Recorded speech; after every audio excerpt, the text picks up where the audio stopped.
जी, अस्सलाम वालेकुम क्रिकनेट के दोस्तों। आज हम पाकिस्तान और ज़िम्बाब्वे का मैच आपने देखा होगा।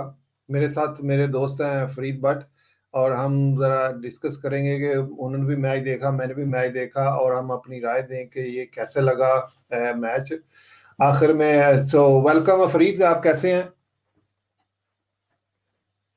फरीद, मैं आवाज़ आ रही ठीक है हूँ, आपको? बहुत शुक्र है आपका। वालेकुम अस्सलाम। मुझे आ रही है आवाज़ और मैं ठीक हूँ। अच्छा, पहले मैं ये बता दूं आपको कि हमारा पाकिस्तान मैच तो जीत गया है, लेकिन मेरे ख्याल में फरीद ये कोई वेकअप कॉल है पाकिस्तान के लिए। जिम्बाब्वे की जो कि 5% चांस था टीम के जीतने का, उसने एक वक्त ऐसा है कि वो मैच में काफ़ी इन थी। मैं पहले स्कोर कार्ड आपको बता दूं जो अच्छी नुमायां परफॉर्मेंसेस दी हैं हमारे लड़कों ने। पाकिस्तान ने पहले बैटिंग की और 281 रन्स किए 8 खिलाड़ी के आउट होने पर। हारिस सोहेल थे, उन्होंने 71 रन्स किए 82 बॉल पे। उनका एक कैच भी ड्रॉप हुआ था विकेट कीपर से मेरा ख्याल।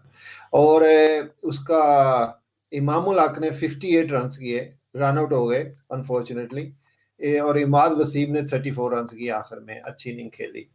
उसके अलावा जो मैंने देखा, मोहम्मद रिजवान जो हमारे विकेट कीपर हैं, वो नंबर 5 पे बैटिंग करने आए और काफी स्लो बैटिंग की उन्होंने, उनसे रन्स नहीं हो रहे थे अच्छे। तो उन्होंने एक बहुत ही बैड शॉट मारा, जिसकी वजह से वो बैड शॉट उन्होंने मारा। उसके बाद इफ्तिखार अहमद आए। मेरे ख्याल में इफ्तिखार अहमद के ऊपर काफी क्रिटिसाइज ऑलरेडी हो रहा है कि वो they don't qualify as a youth, तो वो भी जल्दी आउट हो गए थे। तो लेकिन ये एंड में आखिरी 10 ओवरों में पाकिस्तान ने कोई 89 रन के करीब की और 281, जो कि ठीक है, अच्छा टोटल था, वो किया। और जब बदले में जब जिम्बाब्वे बैटिंग करने आई तो उन्होंने 255 रन किए और एक वक्त पे वो काफी क्लोज है मैच जीतने के लिए। ब्रेंडन टेलर उनके हैं विकेट कीपर, उन्होंने 100 रन किए हैं। और एक उनके कोई 20 ईयर ओल्ड हैं वेजली, उन्होंने भी 50 से रन ज्यादा स्कोर किए, वो भी अच्छे थे। तो ओवर एंड ऑल आप फरीद, जब आप देखते हैं कि जिम्बाब्वे की टीम पाकिस्तान को टफ टाइम दे रही है, तो क्या समझते हैं आगे चल के क्या होगा? देखिए जी, काफ़ी देर बाद पाकिस्तान टीम इंटरनेशनल मैच खेल रही थी, वनडे स्पेशली होम ग्राउंड पे। थोड़ा इन्होंने प्रेशर अपने ऊपर लिया हुआ था, स्पेशली बैट्समैनों ने, ठीक है। मैं थोड़ी टीम सिलेक्शन से एग्री नहीं करता, क्योंकि अगर आपने फुल स्ट्रेंथ से खेलना है, तो फिर फुल स्ट्रेंथ से खेलें। तो को खिलाना चाहिए उसकी जगह आबिद अली की, ठीक है। ये मेरा ओपिनियन है। मतलब दूसरी बात ये है कि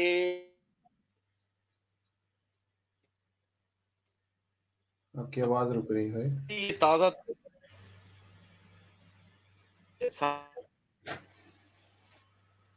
ये सारे प्लेयर तो सारे फॉर्म में हैं, लेकिन क्योंकि लैक ऑफ इंटरनेशनल क्रिकेट, थोड़ा-सा इन्होंने प्रेशर लिया है और उसकी वजह से इन्होंने स्कोर, मेरे हिसाब से स्कोर कम किया था। 300 प्लस करना चाहिए था इनको स्कोर, अगर बैटिंग क्लिक आती तो। इफ्तिखार अहमद की आप बात कर रहे हैं, आई डोंट नो उसको क्यों खिला रहे हैं ये। मतलब वो उसकी परफॉर्मेंस कुछ भी नहीं है, जितने वो मैच खेला है, उसकी परफॉर्मेंस कुछ नहीं है।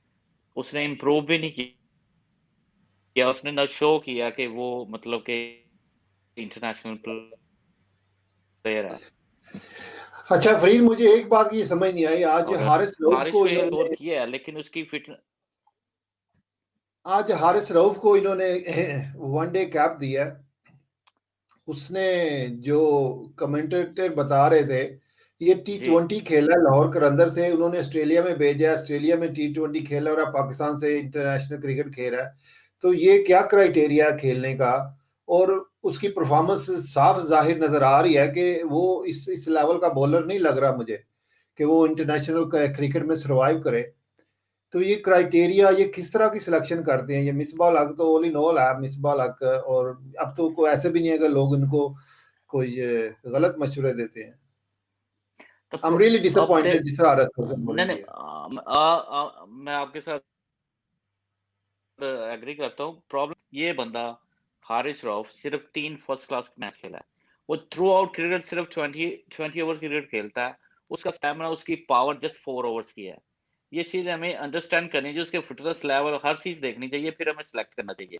मुझे नहीं पता वो उन्होंने इसको क्यों सेलेक्ट किया, उसकी कोई आउटस्टैंडिंग परफॉर्मेंस नहीं है। सिर्फ इसने एक हैट्रिक की है ऑस्ट्रेलिया में उनकी 2020 क्रिकेट की, उसके अलावा तो उसकी ये पर परफॉर्मेंस इतनी T20 है ना, मैं वही तो कह रहा हूँ कि ये क्या आउटस्टैंडिंग मतलब रही। T20 क्रिकेट तो वो एक्सपोज हो T20 गई में है। है ना, हाँ।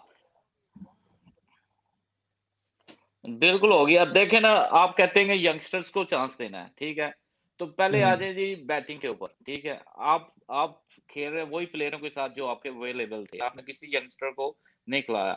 वो हैदर अली जो लड़का है, उसको इफ्तिखार अहमद की जगह 100% उसको डालना चाहिए। वो आपका फ्यूचर है। इफ्तिखार अहमद आपका फ्यूचर नहीं है, ठीक है? अंडरस्टैंड कर लेना हम्म। चाहिए पहले। हैदर अली आप उसको ज़ाया मत करें, वो आपका फ्यूचर है। इनको सीखना चाहिए आज की मिस्टेक से और उसको नेक्स्ट मैच में खिलाना चाहिए। और दूसरी बात हाँ बॉलिंग बिल्कुल। पे आ जाएँ। अच्छा। आप कहते हैं कि हमने यंगस्टर को मौका देना है, ठीक है? आपका शहीन थ्रू आउट 1 साल से क्रिकेट खेल रहा है, उसको आप रेस्ट नहीं दे रहे। आप मत ये देखिए उसने आज 5 आउट किए, लेकिन आप उसकी जो क्रिकेट है उसको कम करते जा रहे हैं। उसकी लाइफ जो क्रिकेट की वो कम होती जा रही है। वो कंटिन्यू क्रिकेट खेल रहा है 12 महीने से, ठीक है? उसने ही आपको मैच ये जितवा के शाहीन दिया, अफरीदी 5 की आउट बात कर किए रहे हैं हैं। उसने। शाहीन जी, अफरीदी की जी, बात शाहीन कर रहे हैं अफरीदी। फिर। हाँ। आप जी, 5 जी, आउट मैं ये उसकी मैच वो बात कर रहा हूँ। बचा गया आखिर में, वो और वहाब रियाज, यानी कि जो हमारे 2 प्राइम बॉलर थे, उन्होंने एंड में मैच हमें जितवाया अगेंस्ट जी। मीडियोकर वेरी 14th नंबर पे जो जिम्बाब्वे की टीम है तो उसके खिलाफ।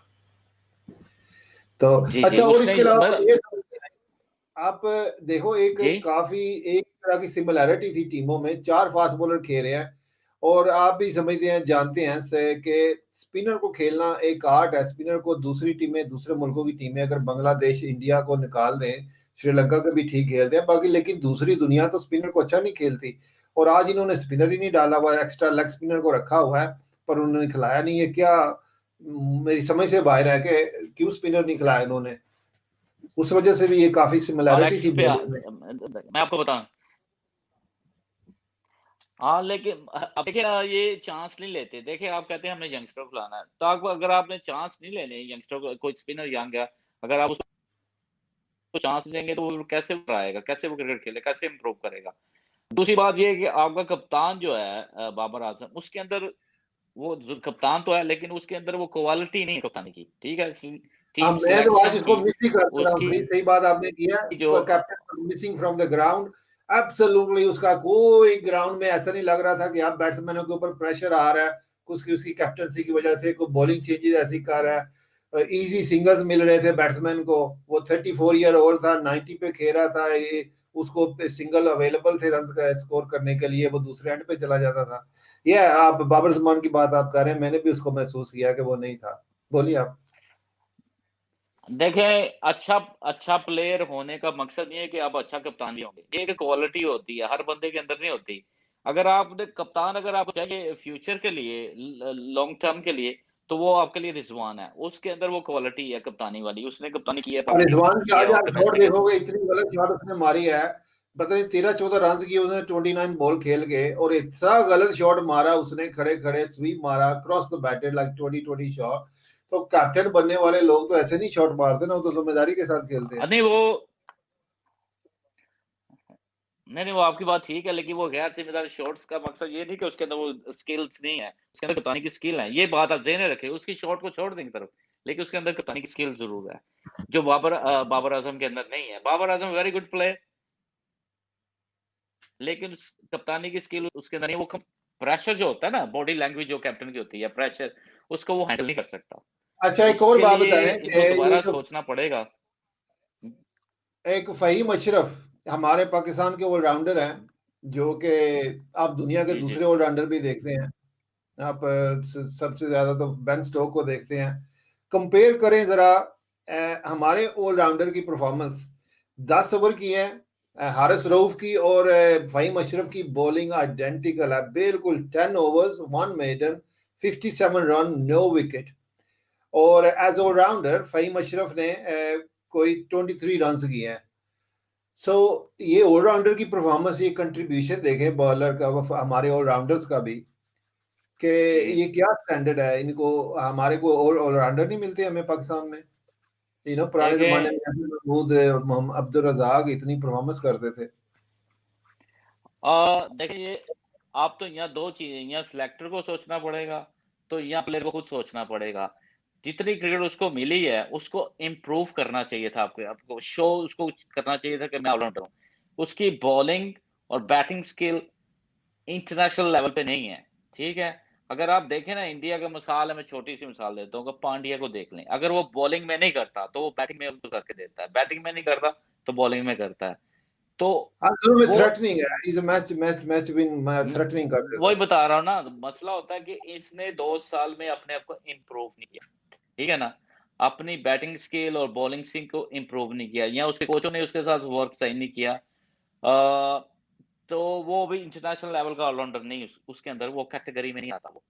ना वो बैटिंग की तरफ से आ रहा था, ना वो बॉलिंग की तरफ तो से आ आपको रहा उम्मीद भी नहीं कि वो इतना इम्प्रूव करेगा आने वाले वक्तों में, कि एक वक्त अच्छा आ जाए हमारे लिए। देखिए उसको इस चलें अभी 3-4 महीने, 5 महीने देखें वो क्या करता है। उसको खुद सोचना चाहिए कि मैंने अपने आप को इम्प्रूव करना है। मैं प्रोफेशनल क्रिकेटर हूँ और मैंने अपने गट्स शो करने हैं इंटरनेशनल लेवल पे। अगर वो नहीं करेगा, तो वो ज़्यादा दिन नहीं चलेगा। तो आपको 6 महीने और चलेगा, साल चलेगा, इससे ज़्यादा वो आगे नहीं जाएगा। हाँ, मतलब सीधी सी बात नजर आ रही है कि अगर दो कुछ प्लेयरों की परफॉर्मेंस इंडिविजुअल निकाल दो, 5 विकेट शाहीन अफरीदी के, 4 वहाब रियाज के, तो बॉलिंग में कुछ नहीं है। बैटिंग में उसको निकाल दो, हारिस रेल को चांस मिला था, कॉट जी। बिहाइंड हो जाता, पता नहीं 8-9 रन के ऊपर था, तो ये भी फारक था। इमामुल हक ने 58 रन किए, रन आउट हो गया, तो बैटिंग में भी ऐसी कोई परफॉर्मेंस नहीं हुई। सो उस हिसाब से तो बड़ा मुश्किल है, एज ए अगर पूरी टीम को देखा जाए तो टीम की परफॉर्मेंस तो वेरी वेरी डिसअपॉइंटिंग है।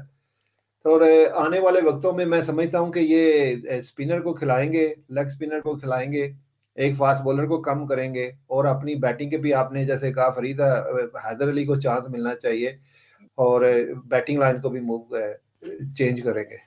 बिल्कुल करना चाहिए। देखिए ना, आप कहते हैं हमने यंगस्टर को चांस देना है, तो फिर आपको रिस्क, ऐसी टीमों के खिलाफ रिस्क नहीं लेंगे, फिर किस टीम का आप रिस्क लेंगे? अगर आपने देखिए, एक चीज़ होती है फेयरलेस। अगर आप मैं कप्तान हूँ या आप कप्तान हैं, अगर आप फेयरलेस नहीं हैं, तो आपकी जो कप्तानी है या क्रिकेट है, उसके लेस चांस आप किसी बड़ी टीम के खिलाफ आप हाँ, अच्छा बात सही है परफॉर्म। फरीद, आपकी बात से याद आई है कि मेकिंग मिस्टेक जो होती है वो लर्निंग ही होती है। बिल्कुल, ये इतना बुरा नहीं होता कि आप मिस्टेक करो, डिसीजन लेना, अगर बाबर आजम मैच के दौरान डिसीजन ले रहा है और डिसीजन गलत हो जाता है, दैट इज फाइन, कोई इससे वो दैट्स लर्न करेगा। लेकिन अगर बिल्कुल। आप लाइन पे पीछे ही खड़े रहेंगे, बस आगे आने की कोशिश नहीं करेंगे, कोई डिसीजन नहीं लेंगे, तो उससे आप सीखेंगे नहीं। तो मेरी नज़र में तो यही है कि उसको डिसीजन लेने चाहिए। अगर इनिशिएटिव लेके गलत भी हो जाएंगे तो उसी से आप सीखते हैं। तो चलो सही है फरीद, और कोई बात आपने करनी है तो करें, फिर मैं मैं वो उसकी कप्तानी पे थोड़ा सा कहूँगा कि एक तो वो नेचुरल कप्तान नहीं, एक नेचुरल चीज़ें भी आपके अंदर होती हैं। वो अग्रेसिव लीडर, कैप्टन भी नेचुरल नहीं है। लीडर जो वो आप कह रहे लीडर हैं, नहीं है। लीडर। हाँ, लीडर नहीं है वो, मतलब आपकी टीम को लेके ज़्यादा देर में वो चल सकता। क्योंकि उसके अंदर कैपेसिटी बहुत थोड़ी है, मतलब कि fearless नहीं है, घबरा जाता है। ये देख मैं चीजें सीखी जा सकती हैं, you you can improve your personality, आप ये मैं चीजें सीख सकते हैं अगर आपको सीख स आइडेंटिफाई करें कि मुझे सीखनी है। पॉइंट उधर ही आ जाता है ना कि सीखना है, तो जब सीखने में थोड़ा टाइम लगता है, फिर आप यंगस्टर के साथ आप यंगस्टर का चांस तो नहीं ले रहे। सबसे पहले सीखना ही आपने यहाँ से है कि मैंने यंगस्टर को खिलाना है। जब आप ये चांस लेते हैं ना, ये fearless होता है और आप जीतते सबसे हैं। पहले अपनी टीम खुद सेलेक्ट करें, जो आप हाँ, कहना ये चाह ब रहे हैं। आप मेरी अपनी बिल्कुल। टीम खुद सेलेक्ट करे, उसको कॉम्बिनेशन बनाए और उसके साथ प्लान करके खेले। ये सही बात है आपने और कही। यंगस्टर जो होते हैं वो ज़्यादा fearless होते हैं, वो बेटर क्रिकेट खेलते हैं। जी जी अगर जी जी। आप मेरा मेरा पॉइंट ये है कि हैदर अली को टीम में डालें एज़ ए नंबर 5-6 पे, बल्कि 5 पे आए, 6 पे रिज़वान आए, तो देखें अब उसकी परफ़ॉर्मेंस डिफरेंट होगी, टीम पे इम्प्रूवमेंट भी आएगी और क्या कहते हैं, थोड़ा पैशन भी बढ़ जाएगा। और ये ये आफत अली जो लड़का, आफत अली जो बैटिंग करता है, is he one day player? मेरी नजर में वो फखर जमान जो है ज्यादा रन नहीं करता, या कोई ऐसा और प्लेयर, आई एम नॉट, फखर जमान का मैं नाम इसलिए नहीं रिकमेंड नहीं कर रहा, लेकिन मैं कह रहा हूँ कि उसकी जगह कोई ऐसा प्लेयर जो मोर फ्लुएंट हो, जो जल्दी से रन कर सकता हो, ज्यादा इम्प्रोवाइज कर सकता हो। देखिए 2 तो चीज़ें ये हैं। आफत अली अब के लिए ठीक है। आबद अली जो भी मर्ज़ी हो, लेकिन उसकी जो बॉडी लैंग्वेज है ना, वो ठीक नहीं है इंटरनेशनल लेवल के ऊपर वनडे के अंदर। उसकी हाँ, वजह वही मैं से कह रहा हूँ, वो अग्रेसिव नहीं है, ही कांट बी अग्रेसिव जब वो उसका स्टाइल ही नहीं है वनडे क्रिकेट में। ऊपर वो फ़ील्डर अच्छा नहीं है, फ़ील्डर स्लो है। जो फ़खर सुमा है, वो बेटर फ़ील्डर है और बेटर और भी बैट्समैन है होंगे, वनडे के। मैं फखर जमान का एक नाम इसलिए नहीं ले रहा, मैं और भी हमारे देखिए ओपनर होंगे, अच्छे होंगे और और भी भी। होंगे लड़के, बिल्कुल होंगे। दूसरी बात ये है, अगर आपने फ़खर सुमान को नहीं खिलाना, देखें ये दूसरी दुनिया में क्या होता है, अगर आपने फ़खर सुमान को नहीं खिलाना इस सीरीज़ में, उसको सेलेक्ट मत करें। उसको डोमेस्टिक खेलने दें, उसको कोई हमने आपको रेस्ट दिया है, आप डोमेस्टिक खेलें, उसके अंदर अपनी परफ़ॉर्मेंस को बेहतर करें। हालाँकि वो अभी जो टूर्नामेंट खत्म हुआ आपका 20 में बेस्ट प्लेयर हुआ उसका, ठीक है? अगर हुँ। आपने उसको टीम में सेलेक्ट कर लिया है, तो फिर उसको खिलाना चाहिए था आपको। अगर नहीं खिलाना था तो उसको डोमेस्टिक का मैच खेलने देते, उसका टाइम भी वेस्ट ना हो और वो मतलब ज़्यादा स्कोर करे, फ़ॉर्म में आए। ये चीज़ें हमें साथ-साथ इम्प्रूव करनी चाहिए। हमें जो पाकिस्तान की क्रिकेट चला रहे हैं और जो कोच हैं, जो मैनेजर उनको ये चीज़ें सीखनी चाहिए कि जो अगर आपने किसी प्लेयर को यूज़ नहीं करना, तो उसको डोमेस्टिक में खेलो, उसको आप जाएँ, आप अपना मैच खेलें। क्योंकि इंग्लैंड के अंदर ये होता है, जैसे बड़े से बड़ा प्लेयर भी टीम में हो ना, अगर वो उसको नहीं खिला रहे, तो उसको कहते हैं आप ऑफ हो, आप जाओ अपनी काउंटी से जाके फर्स्ट क्लास मैच खेलो या वनडे जो भी उस वक़्त हो रहा है, उसको खेलने हुँ। देते हैं, उसको बैठाते नहीं है उसके अंदर पवेलियन के अंदर, उसका टाइम वेस्ट नहीं करते। तो ये चीज़ें हमें सीखनी चाहिए, एक बंदा बेस्ट प्लेयर होके आया है, आपने उसको नहीं खिलाना, तो उसको वापस भेज दो, उसको आप डोमेस्टिक खेल के आप डोमेस्टिक खेलें, आप कुछ करते हैं, आप स्कोर करें। और ये कह सकते हैं आपको रेस्ट दी है। हाँ, चलो ठीक है।